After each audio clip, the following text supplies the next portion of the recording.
மக்களோட உயிரோடவும் ரத்தத்தோடும் கலந்து ஓடுவது பாலாறு. அந்த பாலாறை இன்னைக்கு பெரியார் பெயரையும் அண்ணா பெயரையும் சும்மா பேருக்கு வச்சுக்கிட்டு ஆட்சி நடத்துறவங்க என்ன பண்றாங்க தெரியும்ல? சுரண்டிட்டாங்க, கொள்ளையடிச்சிட்டாங்க, நாசம் பண்ணிட்டாங்க, மோசம் பண்ணிட்டாங்கன்னு இன்னும் என்ன வேணாலும் சொல்லலாம். ஆக மொத்தம் அழிச்சிட்டாங்க. இதை நான் ஏதோ போற போக்கில் ஏதோ அடிச்சு விடலங்க, ஆதாரத்தோட தான் சொல்றேன். அனுமதிக்கப்பட்ட அந்த லெவலை தாண்டி 22,70,000 யூனிட் மணலை கொள்ளையடிச்சிருக்கிறாங்க.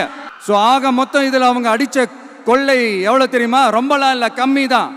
4,730 கோடி. கம்மி தான் இல்லை? இதுக்கெல்லாம் அவங்க ஆதாரம்லாம் கேட்க முடியாது. ஏன்னா இந்த ஆதாரம்லாம் ஆல்ரெடி கோர்ட்டில் இருக்குது, அமலாக்கத்துறை டிபார்ட்மெண்ட்டில் இருக்குது.